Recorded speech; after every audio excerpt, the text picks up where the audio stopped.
بسم اللہ الرحمن الرحیم۔ السلام علیکم، امید ہے آپ سب لوگ خیریت سے ہوں گے۔ گزشتہ ویڈیو میں ہم نے ذکر کیا تھا سلمان بن عبد الملک کے عہد میں ہونے والے خصوصی واقعات کے بارے میں۔ سلمان بن عبد الملک نے اپنی وفات سے پہلے اپنے چچا زاد بھائی عمر بن عبد العزیز اور اس کے بعد علی ترتیب یزید بن عبد الملک کو خلیفہ نامزد کیا تھا، جانشین نامزد کیا تھا۔ جب 99 ہجری میں سلمان بن عبد الملک کا انتقال ہو گیا تو اس کے بعد حضرت عمر بن عبد العزیز نے وصیت کے مطابق خلیفہ بننا تھا۔ عمر بن عبد العزیز دراصل مروان بن حکم کے پوتے تھے اور آپ عبد الملک بن مروان کے بھتیجے تھے۔ عمر بن عبد العزیز کے والد کا نام عبد العزیز تھا اور آپ کی والدہ کا نام عاصم تھا، جو کہ حضرت عمر رضی اللہ تعالیٰ عنہ کی پوتی تھی۔ اس کے ساتھ ساتھ عمر بن عبد العزیز عبد الملک بن مروان کے داماد بھی تھے، اس لیے شاہی خاندان سے منسلک ہونے کی وجہ سے آپ بنو امیہ کے دور خلافت میں مختلف عہدوں پر برسر اقتدار رہے اور ولید بن عبد الملک کے زمانے میں آپ کو مدینہ کا گورنر بنایا گیا۔ آپ بہت ہی رحم دل، نیک اور خدا ترس انسان تھے، اس لیے آپ نے مدینہ کی گورنری اس شرط پر قبول کی کہ پچھلے گورنروں کی طرح وہ مدینہ کے لوگوں پر ظلم و ستم نہیں کریں گے۔ اور مدینہ کا گورنر بننے کے بعد آپ نے سب سے پہلے مسجد نبوی کی توسیع کرائی اور اس کی تعمیر کرائی اور اس میں جو بھی گزشتہ زمانے میں عمارت کو نقصان پہنچا تھا اس کی تعمیر نو کی گئی۔ سلمان بن عبد الملک کے بعد جب آپ خلیفہ بنے تو آپ نے لوگوں کے سامنے پیش ہو کر یہ دعویٰ کیا کہ اگر لوگ آپ کو خلیفہ نہیں بنانا چاہتے تو وہ دستبردار ہونے کے لیے تیار ہیں۔ آپ کی نیک طبیعت اور صالح طبیعت کو دیکھتے ہوئے لوگوں نے ہمیں بھری لوگوں نے اعلان کہا کہ انہوں نے آپ کو اپنا خلیفہ قبول کیا ہے۔ بلکہ حیران کن بات تو یہ ہے کہ دیگر زمانوں کے الٹ خوارج جو بنو امیہ کے جانی دشمن تھے، انہوں نے بھی عمر بن عبد العزیز کی خلافت کو دل سے تسلیم کیا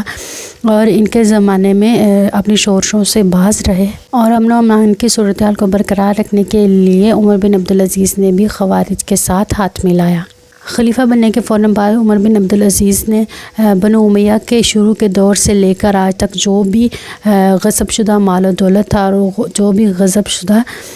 جائیداد تھی وہ واپس ان کے حقداروں کو واپس کر دی، اور بنی امیہ کے پچھلے خلفاء نے جو بھی جائیداد قبضے میں لے رکھی تھی سب کو قبضہ چھڑوا کر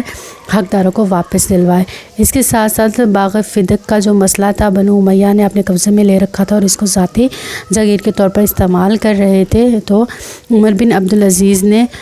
باغ فدق اسی طرح واپس کر دیا جیسا کہ نبی کریم صلی اللہ علیہ وآلہ وسلم کے زمانے میں جس طرح استعمال کیا جاتا تھا اس کو اسی صورت میں واپس کر دیا۔ اس کے علاوہ عمر بن عبد العزیز نے خاندان بنی امیہ کے جو بھی وظائف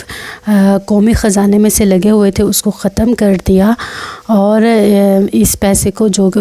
وظائف کے طور پر استعمال ہوتا تھا اس کو عوامی فلاح و بہبود کے لیے استعمال کرنا شروع کیا۔ اس کے ساتھ ساتھ عمر بن عبد العزیز نے اپنے زمانے میں جو اموال تھے ان کا محاسبہ بھی کیا، اور اگر کوئی اموال لوگوں پر ظلم و ستم کر رہا تھا اس کی پکڑ کی اور اموال کو اس بات کی تاکید کی کہ کسی کو بھی ناجائز تکلیف نہ دی جائے، ناجائز سزائیں نہ دی جائے، جرم ثابت ہونے سے پہلے کسی کو کوئی بھی کسی قسم کی سزا نہ سنائی جائے۔ اس کے علاوہ عمر بن عبد العزیز کے دور میں ذمی افراد کے ساتھ جو حسن سلوک ہے اس کی مثال دی جاتی ہے، اور عمر بن عبد العزیز نے کہا کہ ذمیوں کے حقوق اسی طرح ہیں جس طرح کے خاندان بنو امیہ کے افراد کے حقوق ہیں۔ عمر بن عبد العزیز نے تمام ناجائز طریقے سے آنے والی دولت اور جبری لگنے والے بیجا ٹیکسوں کو ختم کیا۔ اس کے باوجود جو محاصل تھے اس میں اضافہ ہوا اور قومی آمدنی میں بھی اضافہ ہوا۔ عمر بن عبد العزیز نے بیت المال کی اصلاح کی، اس پر انفرادی قبضے کو ختم کیا، اس کو ایک قومی خزانے کے طور پر استعمال میں لانا شروع کیا، اور بیت المال کے پیسے کو عوامی فلاح و بہبود کے لیے استعمال کیا گیا۔ اس کے علاوہ اجمیوں کے اسلام میں داخل ہونے کے ساتھ ساتھ کچھ غیر شرعی اور غیر ضروری رسم و رواج جو معاشرے میں پنپ رہے تھے ان کو ختم کیا، اور ہر ادارے کو اور ہر چیز کو شرعی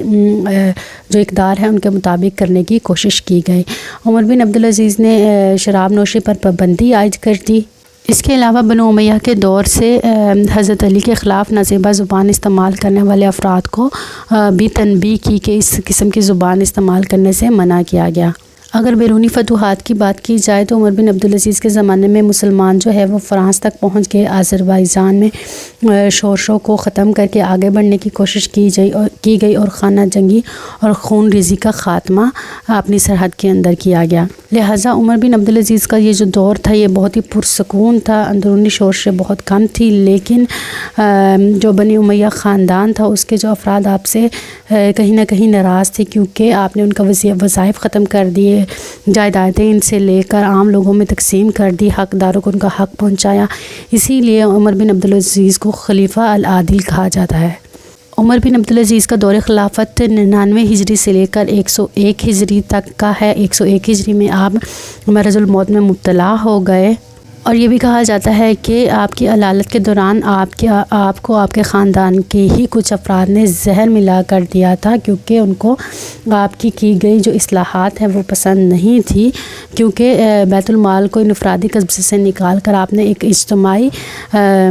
مفاد کے لیے استعمال کرنا شروع کر دیا تھا۔ لہٰذا اب کہا جاتا ہے کہ آپ کو زہر دیا گیا اور 101 ہجری میں آپ کی وفات ہو گئی۔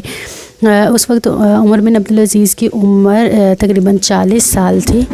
اور آپ کی مدت خلافت 2 سال 5 مہینے تھی۔ امید ہے آپ کو آج کی ویڈیو پسند آئے گی۔ اگلی ویڈیو میں ہم ڈسکس کریں گے یزید بن عبد الملک کی خلافت کے بارے میں۔ اگلی ویڈیو تک کے لیے اللہ حافظ۔